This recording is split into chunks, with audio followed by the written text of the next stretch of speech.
Clara Whitmore dropped her suitcase in the dirt and stared at the man who wouldn't look at her.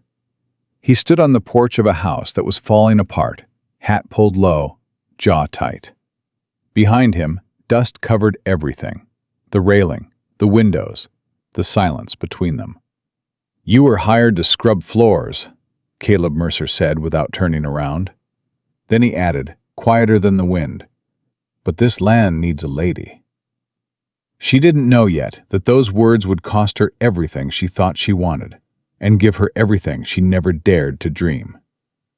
If you're new here, subscribe to the channel and follow Clara's story all the way to the end.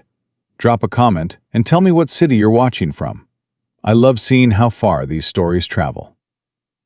Clara Whitmore had $17 left when the stagecoach dropped her at the edge of a road that didn't have a name. She stood there holding a suitcase with a broken latch, and a letter she'd read so many times the creases had worn through the paper. The letter was simple, direct. A rancher in Montana Territory needed a housekeeper. Room, board, fair wage. No questions asked.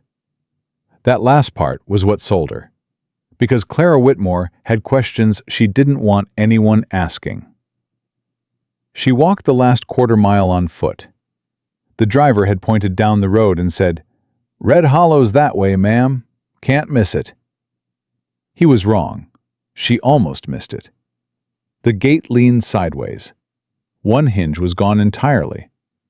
The name was burned into a plank of wood nailed above it: Red Hollow Ranch.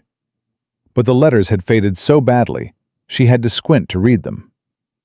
She pushed through the gate and kept walking. The house came into view slow. A two-story structure with a wraparound porch that might have been handsome once. Now the paint was peeling. One window on the second floor was cracked straight through. The front steps had a board missing. Third one from the bottom. Clara stopped. She didn't stop because the house was broken. She stopped because a man was standing on the porch, and he was watching her like she was a problem he hadn't figured out how to solve yet. Caleb Mercer was 32 years old, and he looked every day of it. Tall, broad through the shoulders, hands that had seen more work than rest. He wore no smile. His hat sat low enough to shadow his eyes, but she could feel them on her, measuring, calculating, deciding. "Mr. Mercer?" she called out. He didn't answer right away, just shifted his weight and looked past her, like he was checking to see if anyone else was coming. Nobody was. "You're the one from the letter," he said. Not a question. "Clara Whitmore." She set her suitcase down. "I'm here about the position." "I know what you're here for." He turned and walked inside without another word. Clara stood in the heat, her dress already damp against her back, and thought about turning around. Thought about the $17 and the stagecoach schedule and what was waiting for her if she went back east. Nothing. Nothing was waiting for her. She picked up her suitcase and climbed the porch steps, skipping the broken third one without being told. Inside, the house smelled like dust and cold coffee. Dishes were stacked in a dry sink. A coat hung on a nail by the door, too large for the hook, dragging the floor. Papers covered every surface of the table in the front room. Not books, ledgers, receipts, letters with red ink along the margins. Caleb stood at the far end of the room with his back to her. "Kitchen's through there," he said, pointing left. "Your room's upstairs, end of the hall. Stove works if you prime it right. Pumps out back." "Mr. Mercer, water's not reliable past noon in the summer.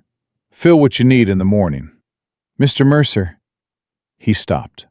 "I'd like to know what I'm walking into," Clara said. He turned around slowly, looked at her, really looked at her, for the first time. She was younger than he expected. Thinner, too. Her dress was clean, but mended at the sleeve. Her boots had been resoled at least once. But her eyes were steady. That was the part that made him pause.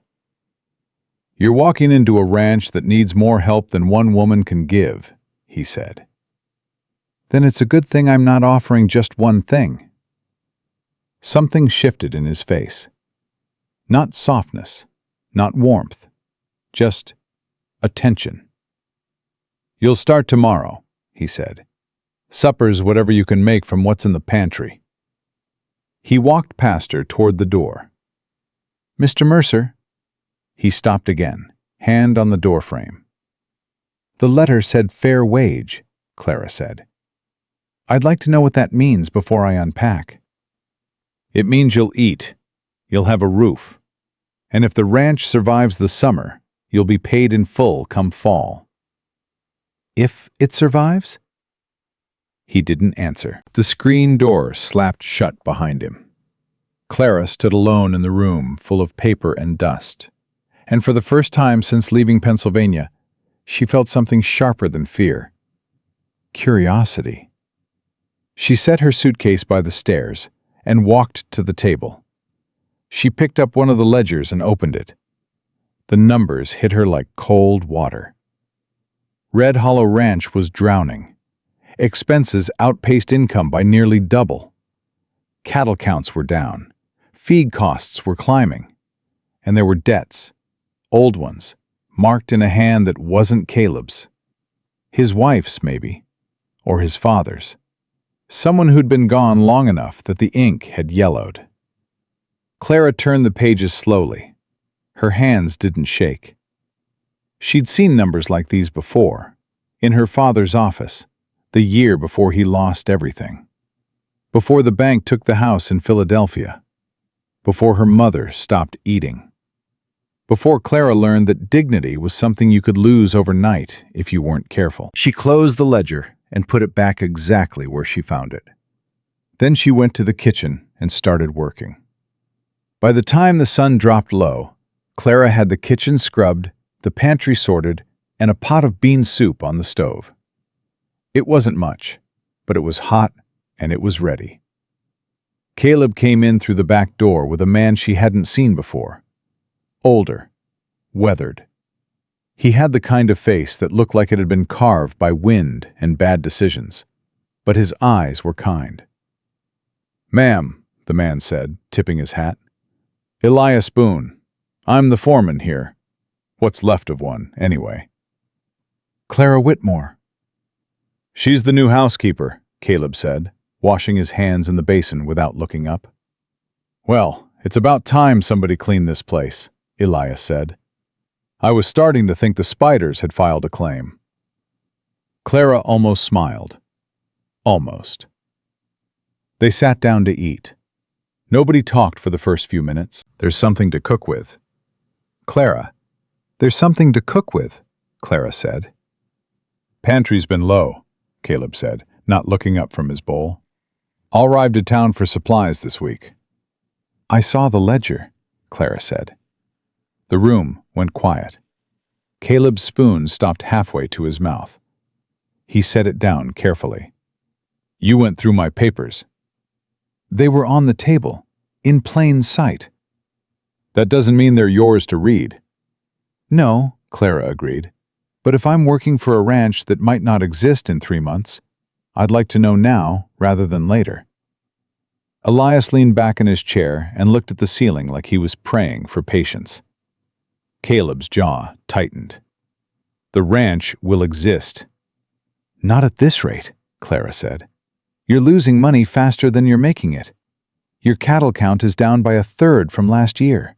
Your feed costs have doubled." "And there's a debt notation in that ledger marked Callahan, with no payment recorded in over 14 months.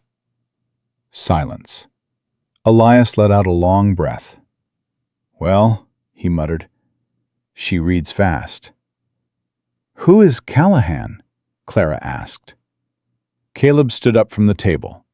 His chair scraped against the floor hard enough to make the dishes rattle.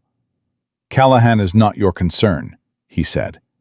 "If he's owed money by this ranch, and I'm depending on this ranch for my livelihood—" "You've been here 4 hours, Miss Whitmore." "Long enough to count." He stared at her. She stared back.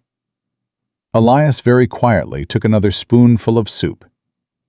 Victor Callahan, Caleb said, his voice dropping low, owns the land north of here. Half the water in this valley runs through his property before it reaches mine. He's been trying to buy Red Hollow for 2 years. When I wouldn't sell, he started squeezing. Squeezing how? Pricing me out, hiring away my hands, slowing my water. And now he's got a lawyer in Helena filing a boundary dispute that says half my eastern pasture belongs to him. Clara folded her hands in her lap. Does it? No. Can you prove that? The original survey is filed with the territorial office. Have you seen it? Caleb hesitated. Have you seen it, Mr. Mercer? I know what it says. That's not the same thing. Another silence, longer this time. Elias pushed his bowl forward. She's got a point, Caleb. I didn't ask for points, Caleb said. I asked for a housekeeper. He walked out the back door and let it slam behind him. Clara sat very still. The lantern on the table flickered. Somewhere outside, a horse nickered softly. Elias looked at her. Don't take it personal, ma'am. He's been carrying this place alone since his wife died. 3 years now. He don't know how to let someone help. How did she die? Fever. Winter of '81. Took her fast. Took the baby, too. Clara's hands tightened in her lap. I'm sorry. He don't talk about it, but it's in everything he does. Elias stood and carried his bowl to the basin. You seem like a smart woman, Miss Whitmore. Smarter than he expected, I'd wager. But this ranch, it ain't just about money. It's about what a man is willing to lose before he admits he can't do it alone. And what about what a woman is willing to do when she has nowhere else to go? Elias looked at her for a long moment. Then he tipped his hat. I reckon that's the question, ain't it? He walked out into the dark, and Clara was alone again. She sat at that table for a long time. She looked at the ledgers. She looked at the stacked dishes she'd already washed. She looked at the cracked window and the sagging shelf, and the coat dragging on the floor by the door. Then she stood up, found a pen, and opened the ledger to a clean page. She started writing. 3 days passed before Caleb spoke to her about anything other than chores. She didn't push. She cleaned. She cooked. She organized the pantry, mended the porch railing, and fixed the 3rd step on the front stairs with a board she found in the barn. She did it without asking permission and without asking for thanks. Caleb noticed. He didn't say so, but Elias told her he'd seen Caleb stand on that step twice, testing it with his full weight, looking at it like he couldn't figure out how it got fixed. On the 4th morning, Clara was at the kitchen table before dawn, writing in the ledger by lantern light. Caleb came in for coffee and stopped when he saw her. What are you doing? Reorganizing your accounts. I didn't ask you to.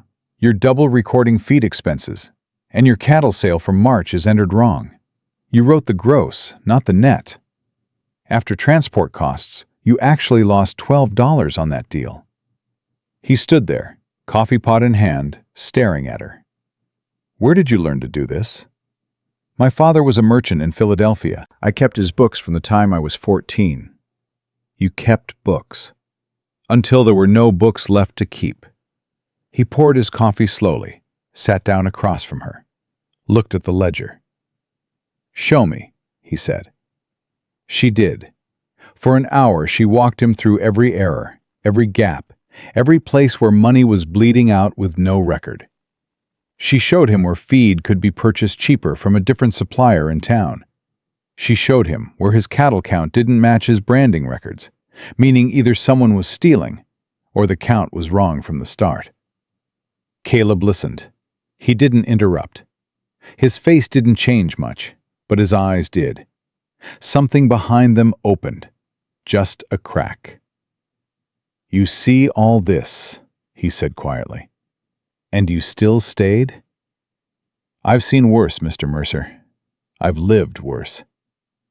He looked at her for a long time. Then he nodded once. Call me Caleb. It was a small thing, but Clara felt the weight of it. The first brick removed from a wall he'd been building for 3 years. Caleb, she said, we need to find that survey. The next morning, Clara rode into town with Elias. The town was called Stillwater, and it sat in a valley between 2 ridges of dry hills. A main street with a general store, a saloon, a church, and the land office that doubled as the post office. Elias waited outside while Clara went into the land office. The clerk was a thin man with wire spectacles and ink-stained fingers. He looked up when she walked in, and immediately looked confused. Help you, ma'am? I'm looking for the original boundary survey for the property registered under Mercer, Red Hollow Ranch. You family? I'm employed there. Employed. He said it like he was tasting something sour. Ma'am, property records aren't for hired help to go rummaging through. I'm not rummaging. I'm requesting a public document. Territorial surveys are filed with the county. Might take weeks to pull. Then I suggest you start today. The clerk blinked. Now, see here. The survey was filed in 1871 or 1872, most likely under the original homestead claim. It should be in your records unless it's been moved or misfiled. I'll wait. He stared at her. She didn't move. 20 minutes later, he came back with a folder. This is what we've got, he said, dropping it on the counter like it was doing her a personal favor. Don't take it out of the office. Clara opened the folder and read every page. The survey was clear. Red Hollow's eastern boundary extended to the creek, not to the ridge where Callahan was claiming.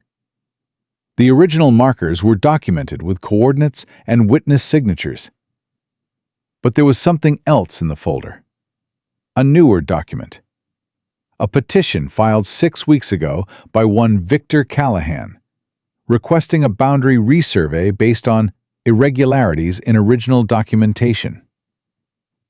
Clara's hands went still. She read it twice. Then she closed the folder, thanked the clerk, and walked outside into the bright Montana sun. Elias was leaning against the wagon, chewing a straw. Find what you needed? I found what he's doing, Clara said. Callahan isn't just claiming the land. He's trying to get the original survey thrown out. If he gets a new survey ordered, he'll have his own men do it, and they'll draw the line wherever he wants. Elias spat the straw out. That crooked son of a... We need to get a copy of that original survey before it disappears. You think he'd do that? Destroy a legal document? I think a man who poisons cattle and diverts water isn't worried about a piece of paper. Elias looked at her with something new in his eyes. Respect, maybe.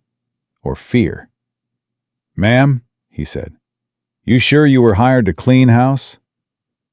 Clara climbed into the wagon. I was hired to do what needs doing. That evening, Clara told Caleb everything. He stood by the fireplace, one hand on the mantel, the other clenched at his side. His face darkened as she spoke, but he didn't interrupt. He let her finish.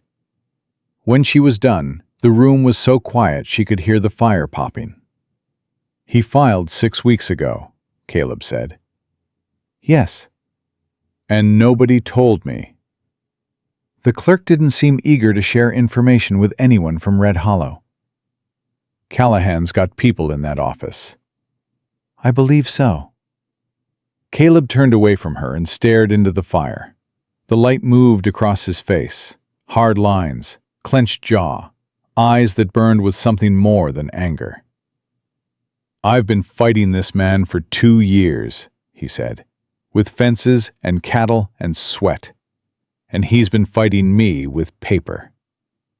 Paper is how wars are won out here, Clara said, not guns. Don't tell me what wins wars, Miss Whitmore. Clara. He looked at her. My name is Clara. And I'm telling you, if you ride out to Callahan's ranch with a rifle, you'll give him exactly what he wants. A reason to call the sheriff. A reason to call you dangerous. A reason to take this land legally while you sit in a jail cell. The fire cracked. Caleb's hand tightened on the mantel. Then what do you suggest? I suggest we make copies of every document in that file before Callahan's men can touch them. I suggest we write to the territorial office in Helena directly. I suggest we find out who witnessed the original survey and whether any of them are still alive. And I suggest you stop treating me like a woman who scrubs floors and start treating me like someone who can help you keep this ranch. The silence that followed was the loudest thing in the room. Elias, who had been standing in the doorway the entire time, let out a low whistle. I'd listen to her, Caleb, he said. She's the smartest person in this house. And that includes the both of us. Caleb looked at Clara. She stood with her hands at her sides, shoulders square, chin level. She wasn't begging, she wasn't pleading. She was standing in his house, in his life, telling him the truth he didn't want to hear. All right, he said quietly. We do it your way. Our way, Clara corrected. He almost smiled. Almost. Our way. Outside, the Montana sky stretched wide and dark, full of stars that didn't care about boundary lines or legal claims, or the war that was building between two men over a piece of land. But inside that house, something had shifted. Clara Whitmore had come to Red Hollow to survive.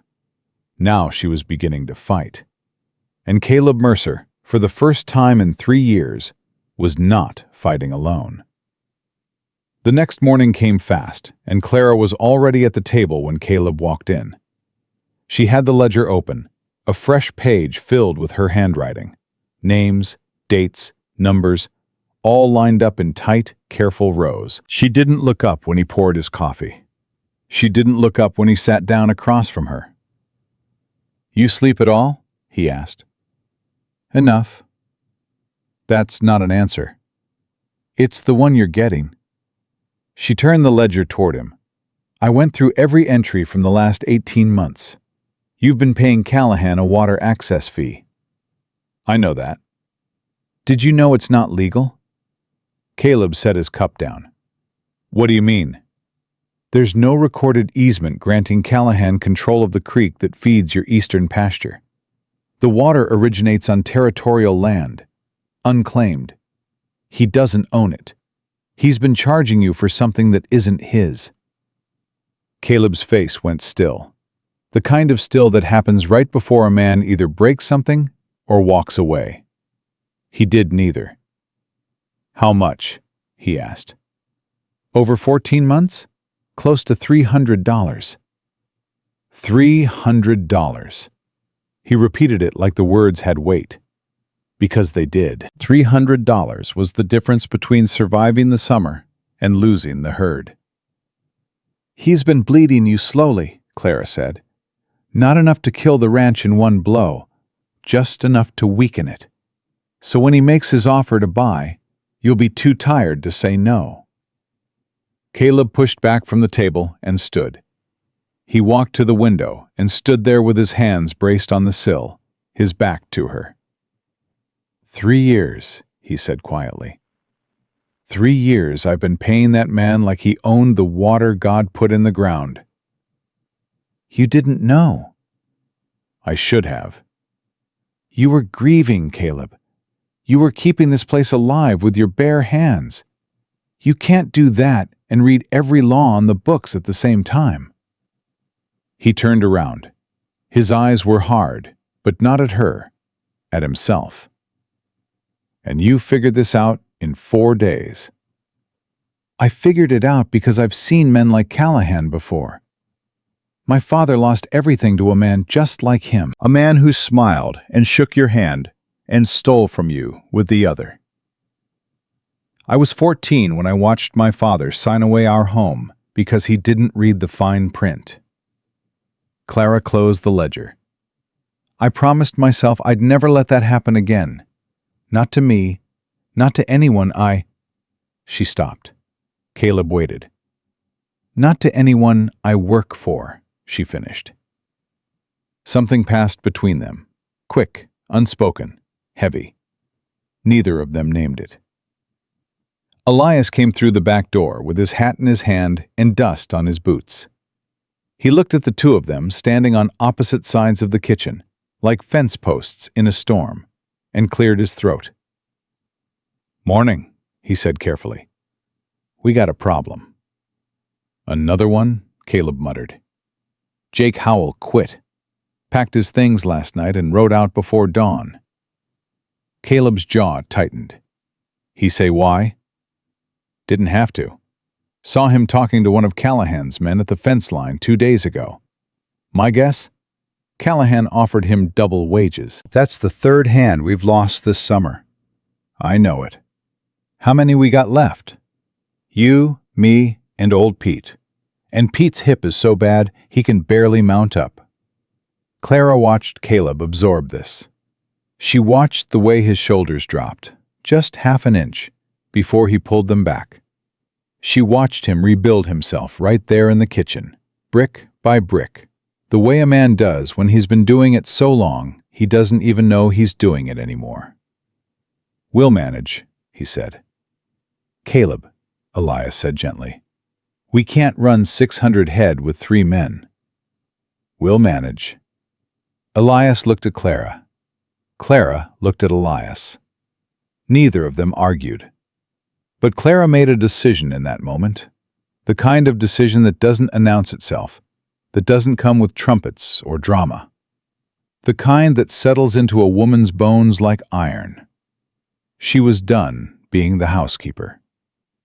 That afternoon she rode into Stillwater with Elias again. But this time, she didn't go to the land office. She went to the general store. Martha Greer ran the store, a wide woman with silver hair pulled back tight and hands that had stocked shelves for 30 years. She looked at Clara over the counter with a kind of expression that said she'd already heard every piece of gossip about the new woman at Red Hollow. "You're the one Mercer hired," Martha said, not unkindly, just directly. "I am." "Housekeeper." "That's what the letter said." Martha's eyebrow went up a fraction. "And what does the truth say?" Clara placed her list on the counter. "The truth says I need flour, salt, coffee, and lard. And I need them on credit because Red Hollow's accounts are dry until the next cattle sale." "Credit." Martha looked at the list, then back at Clara. "Honey, Caleb Mercer hasn't had credit in this store for 6 months. Not since Callahan started telling folks that Red Hollow was going under." "Red Hollow is not going under." "That's not what I hear." "What you hear and what's true aren't the same thing, Mrs. Greer." Martha studied her, long and hard, the way women study each other when they're deciding whether to trust or dismiss. "You got nerve," Martha said finally. "I'll give you that. I've got more than nerve. I've got a plan. And I'm asking you, one woman to another, to extend 30 days of credit. If the ranch fails, I'll work it off myself, right here in this store." Martha leaned on the counter. "You'd do that?" "I don't make promises I can't keep." Martha stared at her for another long beat. Then she pulled the list toward her and started filling it. 30 days, Martha said. "Not 31. "Thank you." "Don't thank me yet. If Callahan finds out I'm extending credit to Red Hollow, he'll pull his business. And his business is half my revenue. Then we better make sure Red Hollow is worth more than Callahan's account." Martha paused with a bag of flour in her hands and looked at Clara with something new. Something that might have been hope. "Who are you, girl?" Clara picked up the first crate of supplies. "I'm the woman who's going to save that ranch." On the ride back, Elias drove the wagon slow over the rutted road, while Clara sat beside him, hands in her lap, mind racing. "Can I ask you something, Miss Whitmore?" "Clara. Clara." He adjusted his hat. "Why do you care? About the ranch? About any of this? You could leave, find work somewhere easier, somewhere that isn't drowning." Clara didn't answer for a long time. The wagon creaked, the horses plodded. "Because I've been the one drowning before," she said. "And nobody came." Elias nodded slowly. "That'll do it." "Besides," she said, "that man in there, Caleb, he's not drowning because he's weak. He's drowning because he refuses to let go of something that matters. And where I come from, that's the kind of person worth fighting for." Elias tipped his hat forward and smiled at the road ahead. "Yes, ma'am." When they got back, Clara unloaded the supplies and started cooking. But she didn't just cook. She reorganized the storeroom, tallied every item, and built a supply plan that would stretch 30 days into 45 if they were careful. Caleb found her in the storeroom that evening, writing numbers on the wall with a piece of charcoal. "Are you writing on my wall?" "It'll wash off." "That's not the point. The point is this." She stepped aside so he could see. She'd drawn a calendar, 30 days, each one marked with what they'd need, what they'd spend, what they'd save.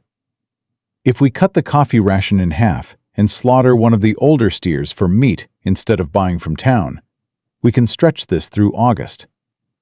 Caleb stared at the wall, at the numbers, at the woman who'd turned his storeroom into a command center. "You did all this today?" "I also got us 30 days of credit at Greer's store." His head snapped toward her. "Martha Greer hasn't given me credit in 6 months. I know. She told me." "How did you—" "I asked." "You just asked?" "I asked like a woman who meant it." He shook his head, slowly, like a man watching something he couldn't quite believe. "Clara." "Yes?" "What did you do before? Back east, before all this?" She was quiet for a moment. When she spoke, her voice was even, but there was something underneath it. Something bruised. "I was my father's daughter. I kept his books, managed his accounts, wrote his letters. I ran that household from the time my mother got sick until the day the bank came. After that, I worked as a seamstress, a laundress, a tutor for children whose mothers didn't want me in the parlor because my family name had become a dirty word." She paused. "I answered your advertisement because I had nothing left. Not money, not family, not a single person in the state of Pennsylvania who would take me in. The storeroom was small. They were standing close. Too close, maybe. But neither moved. I didn't come here for charity, Caleb. I didn't come here for rescue. I came here because your letter was the only one that didn't ask me who my husband was or why I didn't have one." He looked at her. Really looked at her. Not the way he'd looked at her that first day, like a problem to solve. This time, he looked at her the way a man looks at something he's afraid to want. "I'm glad you came," he said, quietly, like the words cost him something. "I'm glad I stayed." He reached past her and touched the charcoal numbers on the wall. His fingers traced the lines she'd drawn. "We'll make it work," he said. "Yes," she said. "We will." He left the storeroom without another word. But that night, Clara heard him on the porch. And for the first time since she'd arrived, he wasn't pacing. He was sitting still. 3 days later, everything changed. Clara was in the kitchen when she heard hooves. Fast. Too fast for someone arriving friendly. She went to the window. A man on a black horse was riding up to the house. Behind him, 2 more riders. They didn't dismount at the gate. They rode straight through.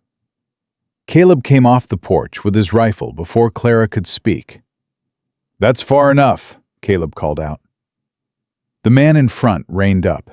He was maybe 50, well-dressed for a rancher, with a silver watch chain and boots that hadn't seen mud in weeks. His face was smooth and tanned, and his smile was the kind that didn't reach his eyes. Victor Callahan. "Easy, Mercer," Callahan said, hands raised in mock surrender. "Just a social call." "You don't make social calls, Callahan." "Now that hurts my feelings." Callahan shifted in his saddle and looked past Caleb, straight at Clara, who stood in the doorway. "I see you've got company. New wife?" "None of your business." "Everything in this valley is my business, Mercer. You know that." Callahan's smile widened. "I came to make you an offer, a generous one.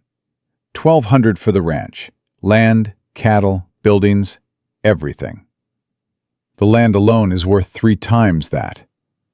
Maybe, in a good year, with water, with hands, with cattle that aren't dying." Callahan leaned forward. "None of which you have." Caleb's grip on the rifle tightened. "Walk away, Callahan. Think about it. $1,200. You could start over somewhere smaller, more manageable."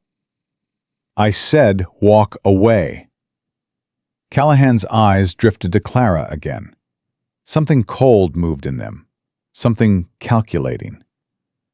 "Ma'am," he said, tipping his hat, "whoever you are, I'd advise you to pack your things.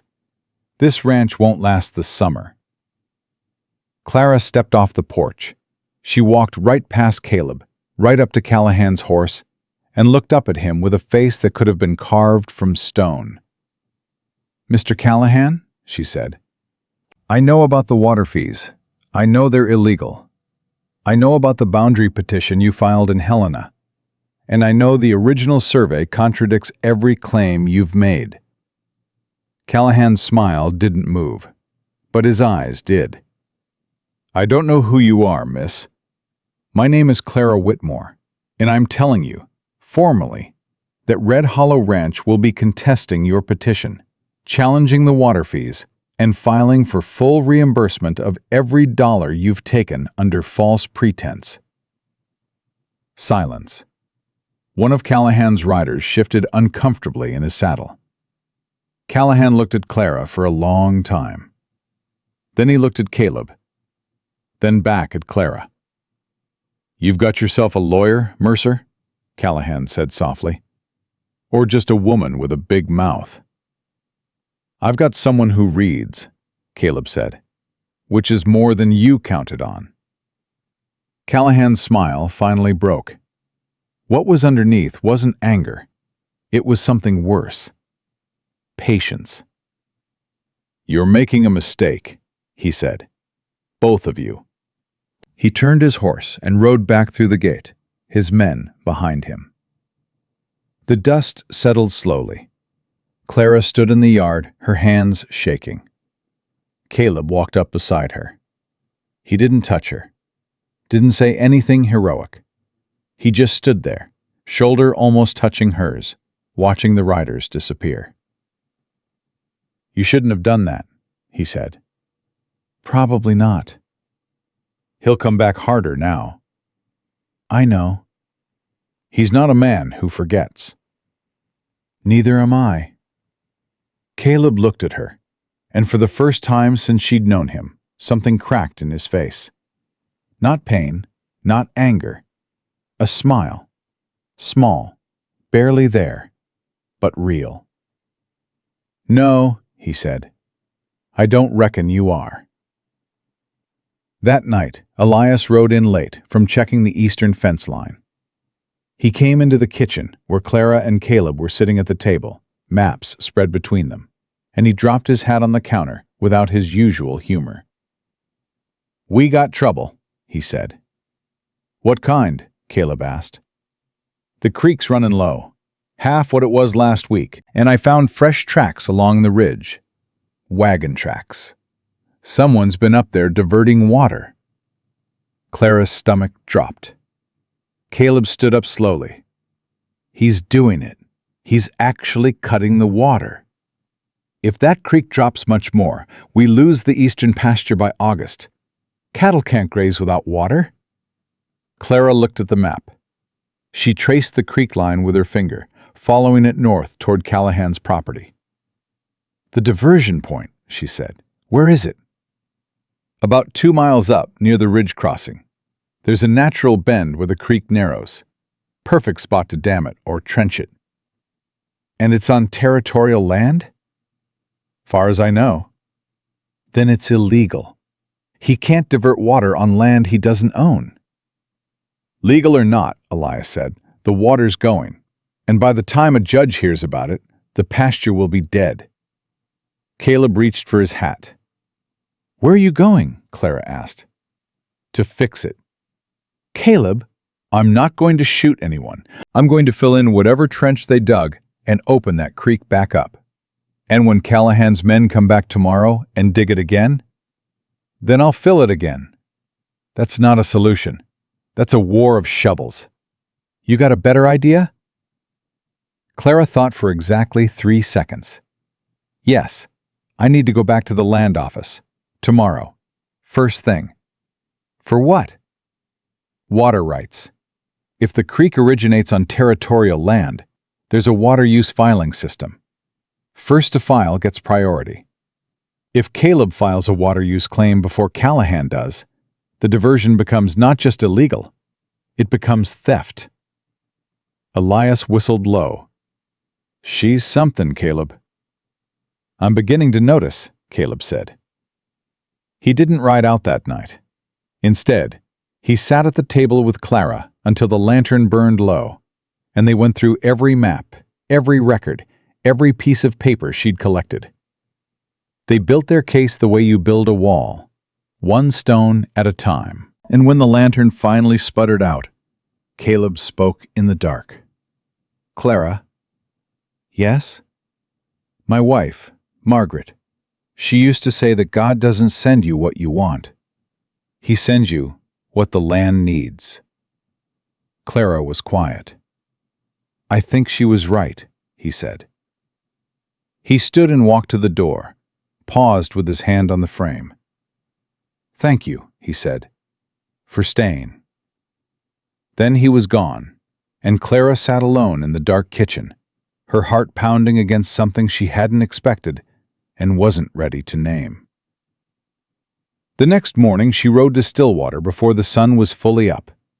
She walked into the land office the moment it opened and filed a water use claim for Red Hollow Ranch on the unnamed creek feeding the eastern pasture.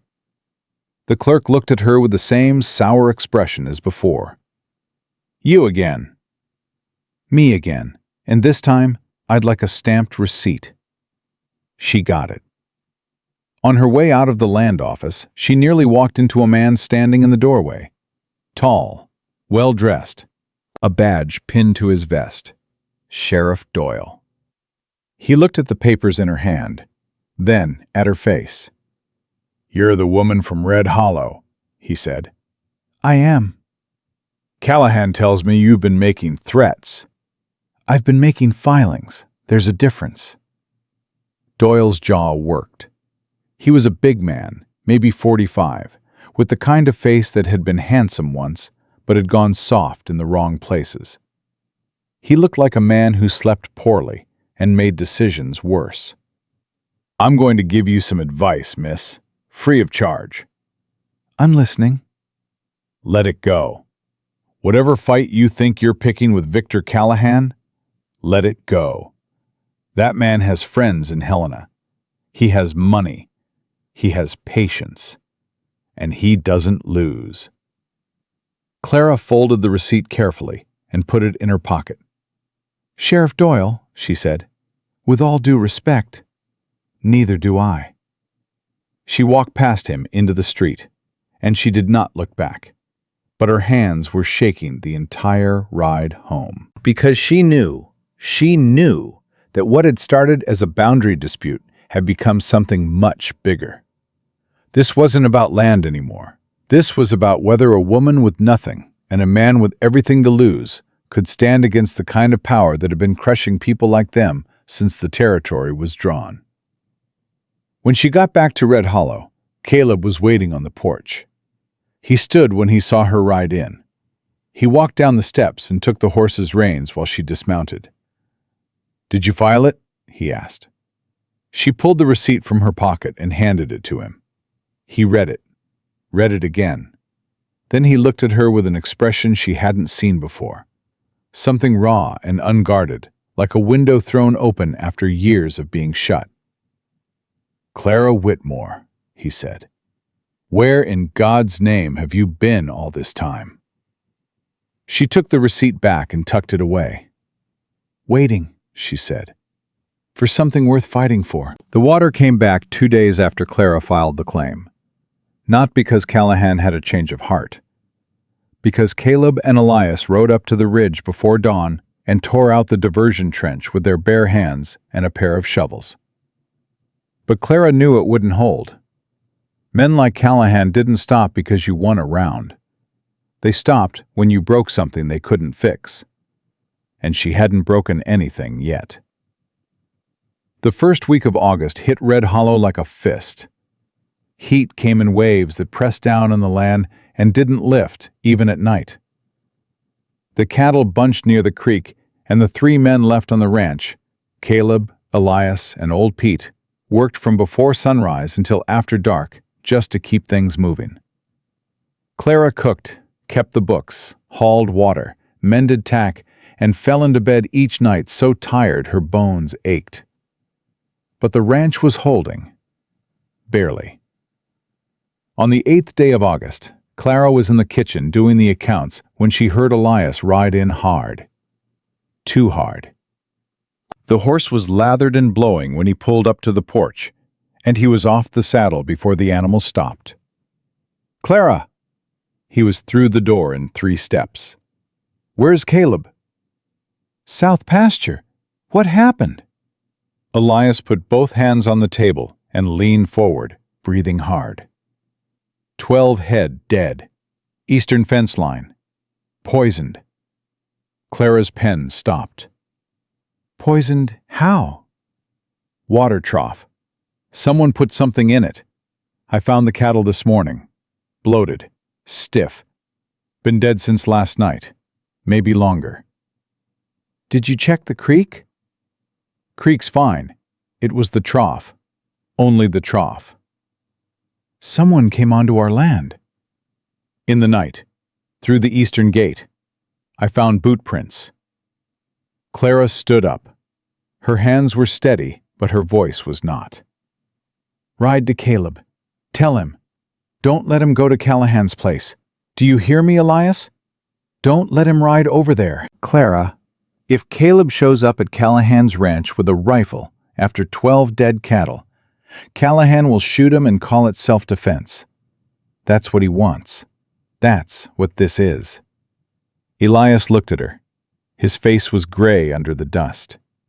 "You think Callahan would go that far?" "I think a man who poisons cattle isn't worried about what comes next." Elias grabbed his hat and was back on his horse in under a minute. Clara watched him ride south, and then she did something she hadn't done since she was 14 years old.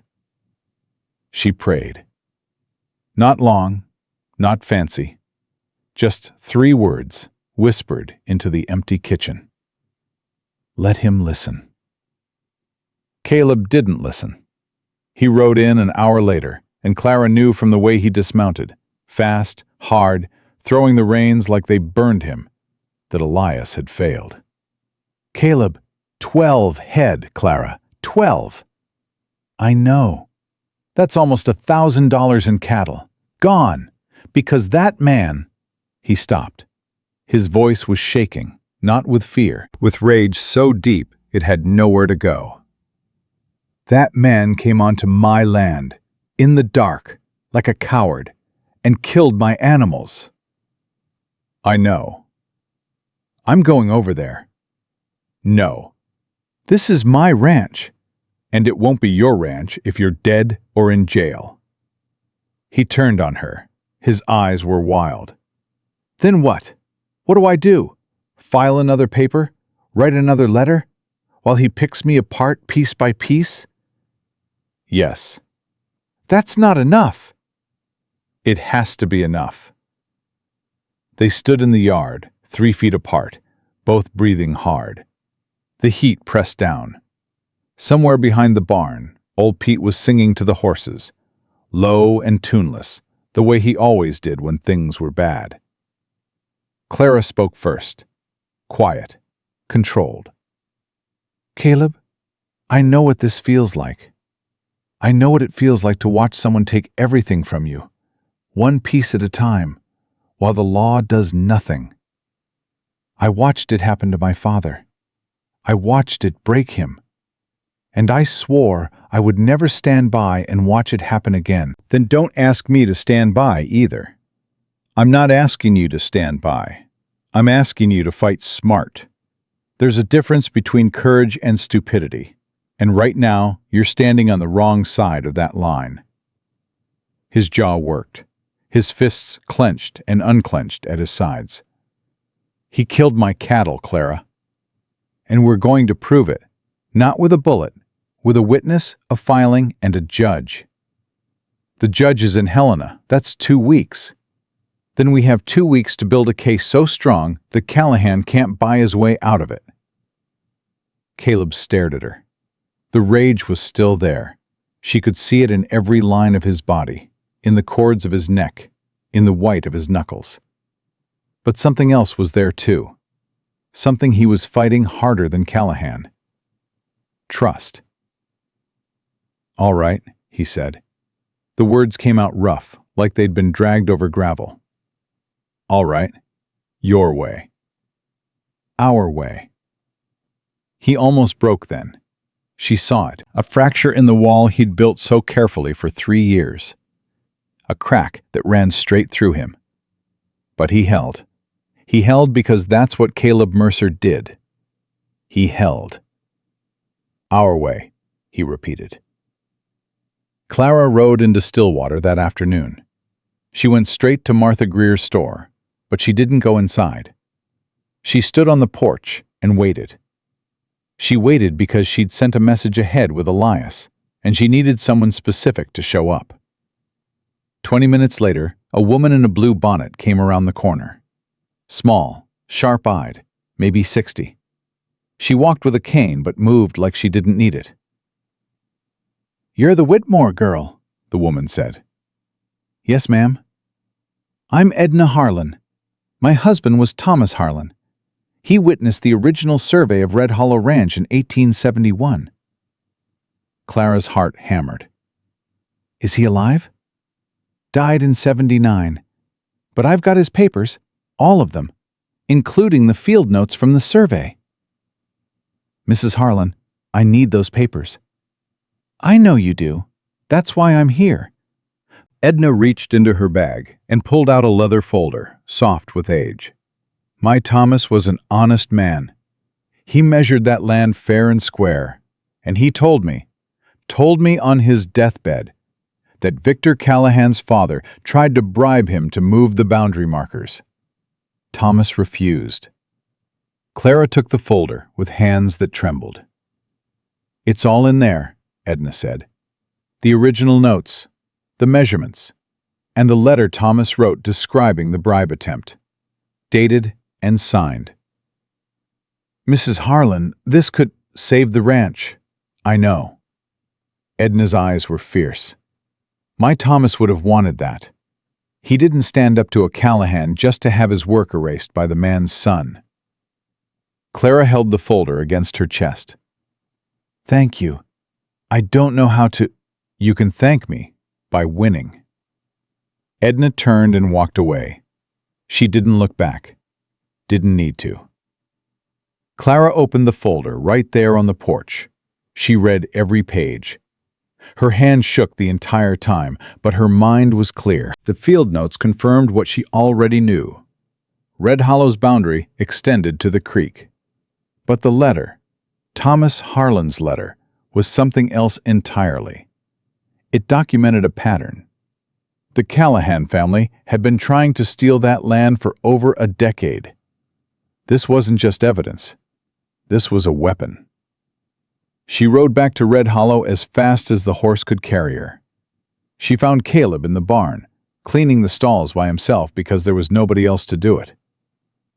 "I need you to look at something," she said. He straightened up, pitchfork in hand. Sweat ran down his face. She held out the letter. He read it standing in the barn, and she watched his face change. The anger that had been burning wild all day, formless, dangerous, found its shape, found its direction. "His father," Caleb said. "Callahan's father tried to bribe the surveyor. 13 years ago. And now the son is finishing what the father started." "Does Callahan know this letter exists?" "I doubt it. Edna Harlan kept her husband's papers private." Caleb handed the letter back carefully, like it was made of glass. "What do we do with it?" "We send copies to the territorial office in Helena. We send copies to the judge. And we send a copy to the newspaper." Caleb looked at her. "The newspaper?" "Callahan's power comes from reputation. He's the biggest rancher in the valley. People do what he says because they're afraid of him. But fear only works in the dark, Caleb. You shine a light on it, and it dies. You want to go to war with him in public. I want to end this, not next year, not next month. Now." Caleb set the pitchfork against the wall. He wiped his hands on his trousers. He looked at Clara, really looked at her, and what she saw in his eyes made her chest tight. "You know what happens if this doesn't work," he said. "If the judge sides with Callahan. If the newspaper won't print it. If he retaliates." "Yes.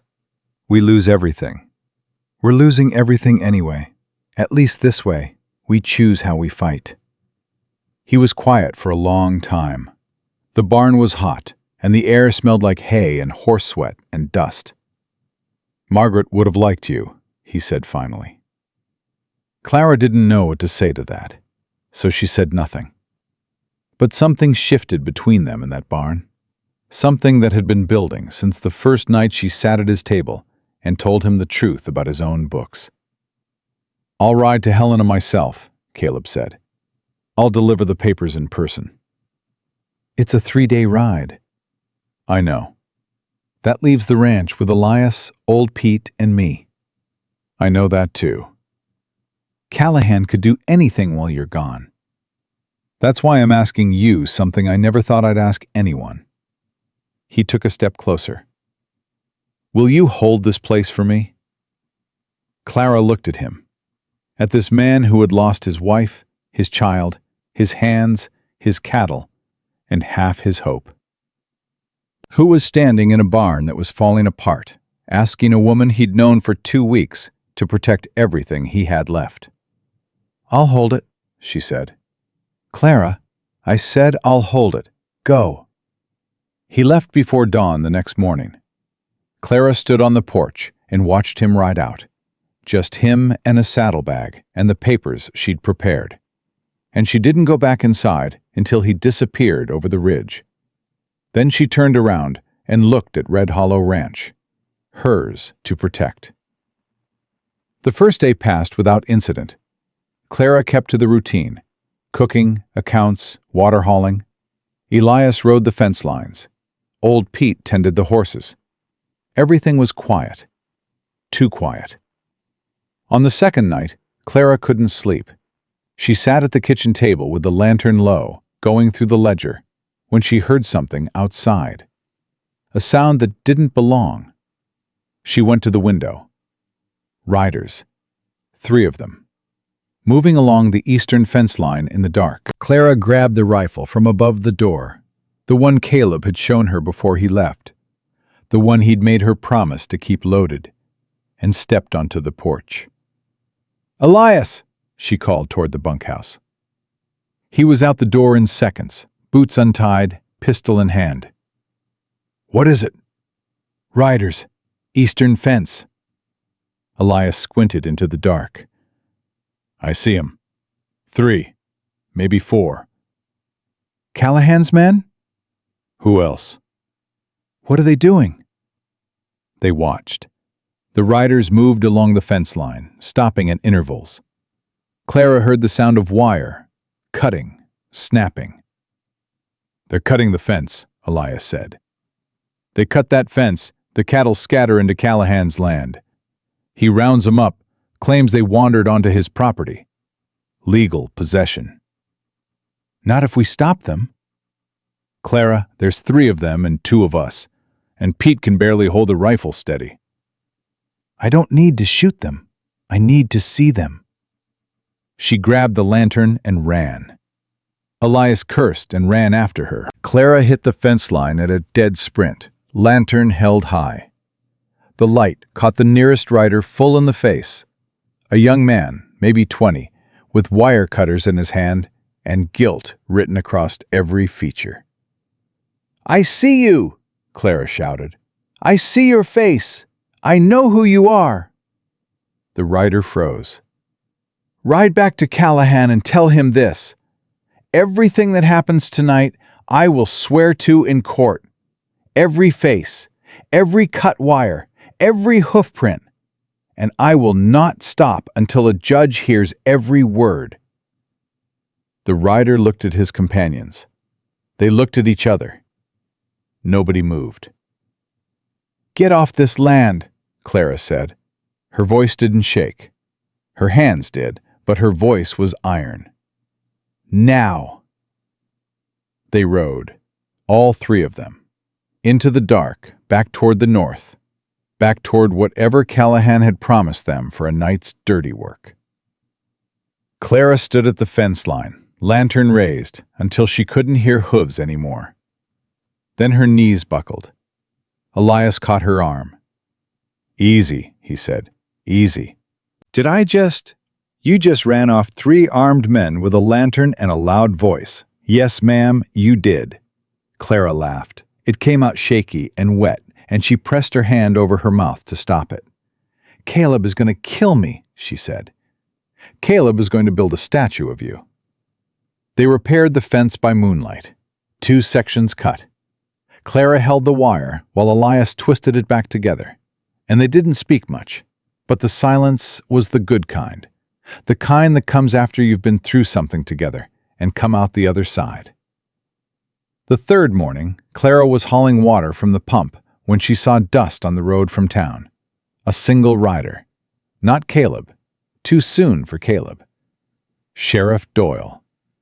He rode up to the gate and dismounted slowly, the way a man does when he doesn't want to be where he is. He walked to the porch where Clara stood, and he took off his hat. "Miss Whitmore." "Sheriff?" "I received a complaint this morning from Victor Callahan. He says you threatened his men last night with a firearm." "That's a lie. He's got 3 men willing to swear to it." "I had a lantern, Sheriff, not a rifle, and those men were on Red Hollow property cutting our fence wire in the middle of the night. I have a witness." "Callahan says they were riding the public road." "The public road doesn't run through our eastern pasture." Doyle shifted his weight. He wouldn't meet her eyes. "Miss Whitmore, I'm telling you this as a courtesy. Callahan is pushing for charges, threatening with a deadly weapon. If he files formally, he won't. You don't know that. I know that if he files charges, I'll file countercharges for trespassing, destruction of property, cattle poisoning, and illegal water diversion. And I'll file them with every piece of evidence I've collected over the past 3 weeks, including a letter from a dead man that proves the Callahan family has been trying to steal this land for 13 years. Doyle's face went white. "You want to be on the right side of this, Sheriff," Clara said quietly, "because when it goes to court, and it will, people are going to remember who stood where." Doyle put his hat back on. His hands were unsteady. "I'll tell Callahan there's insufficient grounds," he muttered. "You do that." He mounted up and rode away without looking back. Clara watched him go, and then she sat down on the porch step because her legs wouldn't hold her anymore. She sat there for a long time, hands clasped between her knees, staring at the road. Elias came up from the barn and sat beside her. "You just backed down the sheriff," he said. "I just scared the sheriff. There's a difference." "Callahan's going to be furious." "I know." "What happens when Caleb gets back?" "We'll be ready." "Ready for what?" Clara looked at him. "For whatever Callahan does next. Because he's not going to stop, Elias. Men like him don't stop until they've won or they've been broken. And I intend to break him." Elias was quiet for a moment. Then he said something that surprised her. "You love him, don't you?" Clara's breath caught. "Caleb," Elias said gently. "You love him." She didn't answer, but her face did. The color that rose in her cheeks, the way her eyes dropped, the way her hands tightened in her lap, all of it answered. "He loves you too," Elias said. "He just don't know it yet. Or he knows it, and he's too scared to say it. That man lost everything once. The idea of having something to lose again, that terrifies him more than Callahan ever could." Clara wiped her eyes with the back of her hand, quick, impatient, like she was angry at herself for feeling anything at all. "It doesn't matter right now," she said. "What matters is the ranch." "The ranch and the man are the same thing, Clara. You save one, you save the other." She stood up and smoothed her skirt and put her shoulders back. "Then I'll save both." Caleb rode back on the evening of the 5th day. He came over the ridge at sunset, and Clara saw him from the kitchen window, and her heart did something it had no right to do. It leaped. She was on the porch when he dismounted. He looked exhausted, dust-covered. 5 days of hard riding written in every line of his body. "Well," she said. "The territorial office accepted the filing. The judge has scheduled a hearing, 3 weeks from now, in Helena." Clara closed her eyes. "Thank God." "There's more." She opened her eyes. "The newspaper in Helena wants to run the story. Thomas Harlan's letter, the boundary dispute, all of it. Editor says it's the kind of thing people need to know about." "Callahan will be exposed." "Completely." Clara let out a breath she'd been holding for 5 days. "While you were gone," she said, "Callahan's men came. They tried to cut the fence." Caleb's face hardened instantly. "Are you hurt?" "No." "Clara, I handled it." He looked at her, at this woman standing on his porch, who had held his ranch, faced down armed men, stared down the sheriff, and was still standing. "I know you did," he said quietly. "Elias told me everything. He rode out to meet me on the road." "Everything?" "Everything." He climbed the porch steps, slowly, one at a time, until he was standing right in front of her, close enough to touch. "Clara." "Yes?" "I've been thinking, the whole ride to Helena and back. I've been thinking about this ranch, and about Callahan, and about what happens next. But mostly, I've been thinking about you." Her heart was hammering. "I had a wife," he said. "I loved her. I buried her and my son in the ground behind this house. And I swore I would never let anyone close enough to hurt me like that again. I built walls, high ones, thick ones, and then you showed up with a broken suitcase and $17, and you walked right through every single one of them." "Caleb, let me finish." His voice cracked. "I don't know what this is. I don't know what to call it. But I know that when I was riding to Helena, the thing I was most afraid of wasn't losing the ranch. It was losing you." Clara's eyes filled. She didn't wipe them this time. "I'm not going anywhere," she said. "If we lose, we're not going to lose. But if we do, then we lose together."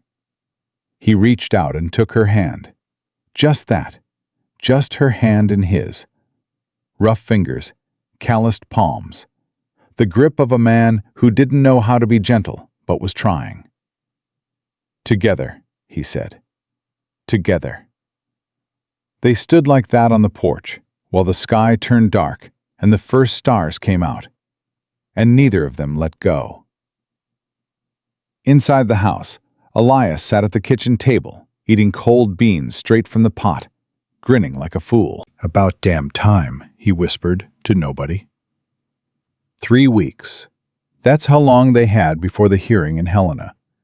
21 days to hold the ranch together, prepare their case, and survive whatever Victor Callahan had left to throw at them. Clara spent the first week building the file. Every night after supper, she sat at the kitchen table with the lantern burning low and wrote. Letters to the territorial office, copies of Thomas Harlan's field notes, a timeline of every act of sabotage, the water diversion, the poisoned cattle, the cut fences, the hired hands driven off. She wrote it all down in her careful, tight script, and she made 3 copies of everything. Caleb watched her work. He didn't interrupt, but on the 3rd night he pulled a chair up beside her and said, "Teach me." "Teach you what?" "What you're doing. The legal filings, the letters, the way you build an argument on paper." He looked uncomfortable, like admitting this cost him something. "If something happens to you, if you can't be there, I need to know how to finish this." Clara set her pen down. "Nothing is going to happen to me." "Teach me anyway." So she did. Every night for a week, she sat beside Caleb Mercer and taught him how to fight with words instead of fists, how to cite a statute, how to reference a survey, how to build a chain of evidence that a judge couldn't ignore. He was a fast learner, faster than she expected. His handwriting was rough, but his mind was sharp, and once he understood the structure, he attacked it with the same intensity he brought to everything. "You could have been a lawyer," she told him one night. "I'm a rancher." "You're more than that." He looked at her. The lantern light caught his eyes, and for a second, she saw past all of it. The grief, the anger, the walls, the stubbornness. She saw the man underneath, and he was good. "So are you," he said. "More than a housekeeper. More than a bookkeeper. More than whatever they told you back east." "Nobody told me anything back east. That was the problem." "Their loss," she smiled. Small, real. He reached across the table and covered her hand with his, just for a moment. Then he pulled back and picked up the pen. "Show me that statute again," he said. The second week started bad and got worse. Monday morning, old Pete collapsed in the barn. His hip had been failing for months, but he'd been hiding the worst of it, working through the pain with whiskey and stubbornness. Elias found him on the floor, conscious but unable to stand. Clara sent for the doctor in Stillwater. Doc Hensley came out that afternoon, a gray-haired man with kind eyes and steady hands, and examined Pete in the bunkhouse. "Hip's done," Hensley said, pulling Clara aside. "He needs rest, real rest, weeks of it, maybe months." "He won't agree to that." "Then his hip will break completely, and he'll never walk right again," Clara told Pete. He cussed so hard, the horses in the barn got nervous. "I ain't leaving this ranch," Pete said. "Nobody's asking you to leave. I'm asking you to rest." "Rest is for dead men." "Rest is for smart men who want to keep working. You push through this, you'll end up in a chair for the rest of your life. You rest now, you'll be back in the saddle by winter." Pete glared at her. "You sound like my wife." "You had a wife?" "Why do you think I live in a bunkhouse?" Clara almost laughed. Almost. Pete agreed to rest, which meant Red Hollow Ranch was down to 3 people: Caleb, Elias, and Clara, running 600 head of cattle in the dead of Montana summer, with a court hearing 12 days away. Clara started riding. She hadn't been on a horse regularly since she was a girl, and her body remembered in the worst way. That first day she rode the fence line with Elias, checking for cuts, checking for signs of Callahan's men. By evening, she could barely dismount. Her legs shook, her back screamed, her hands were raw from the reins. Caleb saw her walking stiff from the barn and said nothing. But the next morning, she found a pair of leather riding gloves on the kitchen table, worn soft, the right size. She put them on without comment. He drank his coffee without comment. Something warm passed between them in the silence. On Wednesday, Elias rode in from town with news. "Callahan's been talking," he said, "all over Stillwater, telling folks the hearing is a waste of time, saying the judge is going to rule in his favor, saying Mercer's finished." "Let him talk," Caleb said. "There's more. He's been buying drinks at the saloon, buying loyalty, told half the town he'll bring new business to the valley once he absorbs Red Hollow. Jobs, money, growth." "He's campaigning," Clara said. "He's buying a jury pool," Elias corrected. "If this thing goes to trial after the hearing, he wants every potential juror in his pocket." Clara's stomach turned. She hadn't thought of that. She'd been so focused on the legal filings that she'd forgotten the oldest weapon in the frontier playbook: social pressure. "We need allies," she said. "We don't have allies," Caleb said.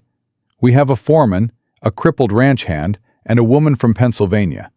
That's what we have." "Then we make allies." "How?" Clara thought about Martha Greer at the general store, about Edna Harlan and her husband's papers, about the clerk at the land office who'd been sour-faced but ultimately cooperative, about the women in town she'd seen watching her from behind curtains, curious, wary, waiting. "The women," Clara said. Caleb frowned. "What?" "Callahan is buying the men, the saloon, the drinks, the promises of work. He's not talking to the women. He doesn't think they matter. In court, they don't. Women can't serve on juries in the territory." "I'm not talking about court. I'm talking about opinion, about pressure, about the wives and mothers and daughters who actually run this town, whether anyone admits it or not. If the women of Stillwater stand with us, publicly, Callahan's support crumbles. Because no man is going to side with a cattle poisoner when his wife is standing in the kitchen telling him it's wrong." Elias let out a slow breath. "That's either brilliant or insane. Most good ideas are both." Caleb looked at her for a long moment. "You really think you can turn the women of a town you've been in for 3 weeks? I turned Martha Greer in 5 minutes. I turned Edna Harlan with one conversation. Women recognize each other, Caleb. We recognize who fights fair and who doesn't. And Victor Callahan has never fought fair a day in his life." The next morning, Clara rode into Stillwater alone. She went to Martha Greer's store first. Martha listened while Clara told her everything: the poisoned cattle, the cut fences, the forged boundary claim, the attempt to destroy the original survey. Martha's face went hard as iron. "That snake," she said. "I need your help, Martha." "What kind of help?" "I need you to talk. To the women in town, the ones who already know something's wrong but haven't said anything because they're afraid. You're asking me to go against Callahan publicly. I'm asking you to tell the truth publicly. There's a difference." Martha was quiet for a long time. She wiped the counter. She rearranged a display of tin goods that didn't need rearranging. Then she looked at Clara. "My husband built this store 40 years ago, before Callahan's father ever set foot in this valley.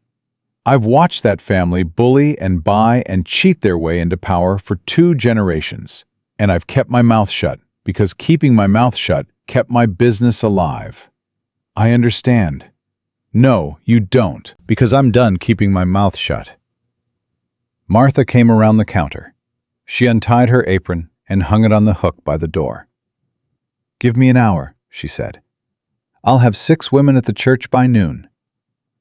She had 8.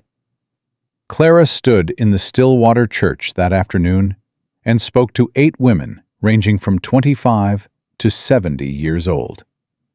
She told them about Red Hollow, about the boundary dispute, about Thomas Harlan's letter, about the cattle and the fences and the water. She told them about Caleb, a widower trying to hold on to the last thing his family had built. And she told them about herself, a woman who'd come west with nothing, who'd found something worth fighting for, and who was asking for help. When she finished, the church was quiet. Then Edna Harlan stood up, old and fierce and steady on her cane. "My husband gave 30 years to this valley," Edna said. "He measured the land, he kept the records, and he did it honest. If Victor Callahan thinks he can erase that, over my dead body." One by one, the other women spoke. Mrs. Dalton, whose husband had sold cattle to Callahan at below-market prices because he was too scared to negotiate. Sarah Pike, whose brother had worked at Callahan's ranch and been fired without pay for refusing to ribe against Red Hollow. Ruth Emerson, whose family owned the land south of Callahan's and had been dealing with the same water manipulation for years. By the end of the hour, Clara had something she hadn't expected. Not just allies, an army. She rode back to Red Hollow that evening with a list of names and a feeling in her chest she barely recognized. It took her half the ride home to identify it. Hope. Caleb was on the porch when she rode in. He'd been waiting. She could tell because his coffee cup was empty and his eyes tracked her from the moment she appeared on the road. "How'd it go?" he asked. 8 women, all willing to speak publicly against Callahan. His eyebrows went up. 8? Martha Greer, Edna Harlan, and 6 others. They have stories, Caleb. Years of stories. Callahan hasn't just been going after Red Hollow. He's been squeezing every small rancher and farmer in this valley. We're not the first. We're just the first to fight back. Caleb sat down on the porch step. He put his head in his hands. "Caleb?" When he looked up, his eyes were wet. 3 years, he said. 3 years I thought I was alone in this. You were never alone. You just couldn't see past your own fence line. He laughed. It was rough and broken and beautiful. "Come inside," he said. "We've got work to do." That night they worked side by side at the table. But something had changed. The distance between them, the careful, proper distance of employer and employee, of man and woman in a frontier house with no chaperone, had collapsed. Not into anything improper, into something honest. Their hands brushed, reaching for the same page. Neither pulled away. Their knees touched under the table. Neither moved. When Clara yawned at midnight, Caleb said, "Go to bed." "I'm fine." "You rode 20 miles today and talked for 3 hours. Go to bed." "Are you always this bossy?" "Only when I'm right." She smiled, stood up, walked to the stairs. "Caleb." "Yeah?" "The hearing is in 9 days." "I know." "We're going to win." He looked at her from across the room, lamplight and shadow, tired and stubborn and something else, something that looked like the beginning of belief. "I know," he said. On the 7th day before the hearing, Callahan made his last move. Clara smelled it before she saw it. Smoke. She was in the kitchen, dawn just breaking, when the smell hit her, thick and wrong, and coming from the direction of the barn.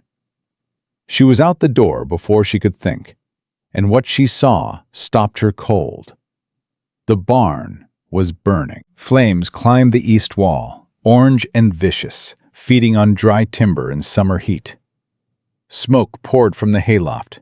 Inside, horses screamed. "Caleb!" Clara screamed. "Caleb!" He was out of the house in seconds, barefoot, shirtless. He took one look at the barn and ran straight for it. "The horses!" he shouted over his shoulder. "Get the horses!" Elias came from the bunkhouse at a dead run. Together, he and Caleb hit the barn doors and threw them open. Smoke billowed out in a black wave. The heat pushed Clara back 2 steps. Caleb went in anyway.